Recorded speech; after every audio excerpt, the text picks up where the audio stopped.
Por favor, honores.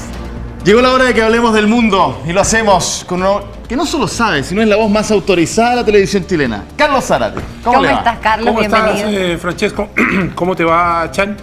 Estamos revisando lo que aconteció en Perú con la muerte del expresidente Alberto Fujimori, ocurrida anoche. Usted la vio por Tele 3 en directo. Comenzamos a revisar imágenes junto a ustedes con respecto a la trascendencia de este político. 86 años tenía, había sido liberado por razones humanitarias de una condena por violación a derechos humanos.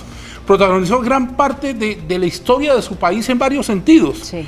Hay que recordar que le ganó a Mario Vargas Llosa la presidencia con una candidatura que parecía absolutamente destinada al fracaso, pero en ese momento, con una mezcla de autoritarismo y también, por cierto, de recetas populares y económicas, pudo llegar a la presidencia. En algún minuto de este trayecto tuvo un autogolpe, disolvió el Congreso de su país, se constituyó como presidente y además protagonizó un episodio que nos liga a nosotros con la historia de Fujimori.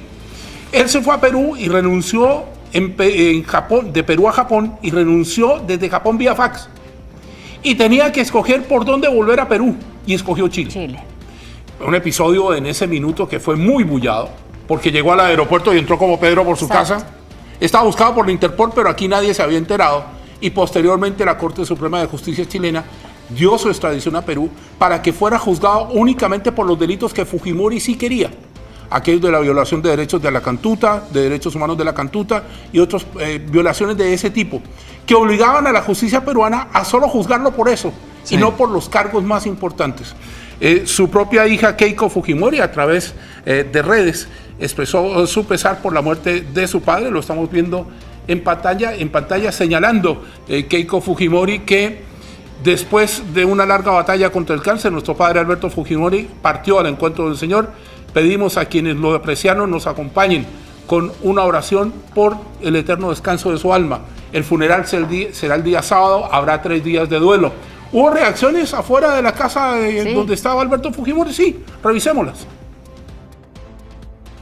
Es un gran presidente, para mí es porque sigue siendo, y nosotros valoramos a las personas cuando muere, porque ha sido y será uno de los mejores presidentes de Perú.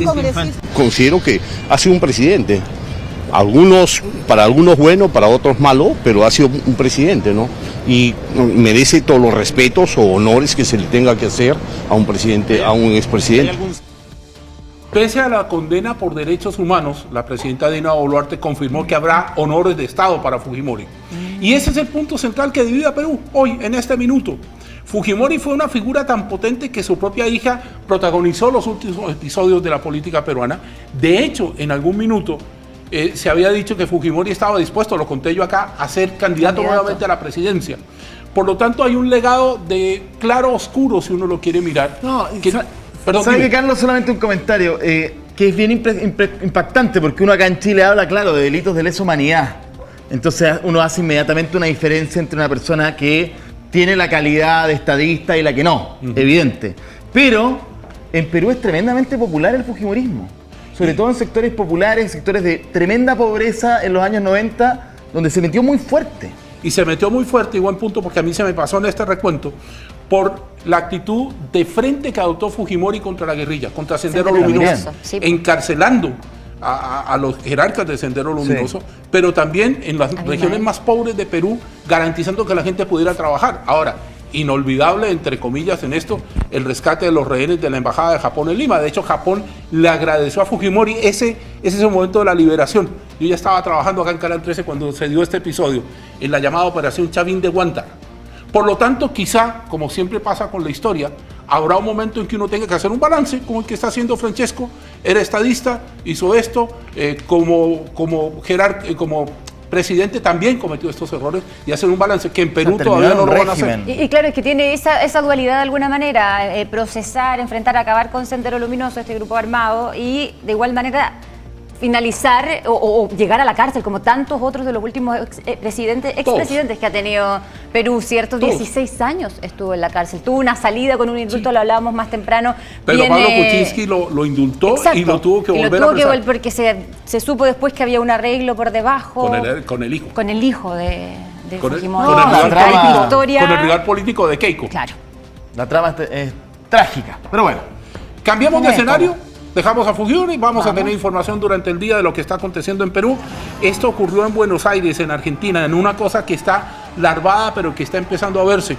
Resulta que los congresistas argentinos bloquearon el proyecto de pensiones que había dejado el gobierno anterior. Eso significa que a nadie le reajustan las pensiones, no se las quitan, pero no se las cambian.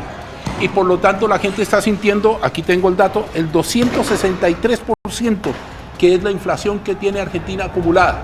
Si bien la política fiscal de Milei está dando resultados en términos de que están bajando los números, por el otro lado están aumentando los pobres. Y esa es una cosa que se sabía desde el comienzo que iba a pasar. Ahora, la pregunta del millón, que es una pregunta transversal a toda Sudamérica, es ¿qué vamos a hacer con las pensiones? Porque cuando usted se pensiona, lo que recibe no le sirve.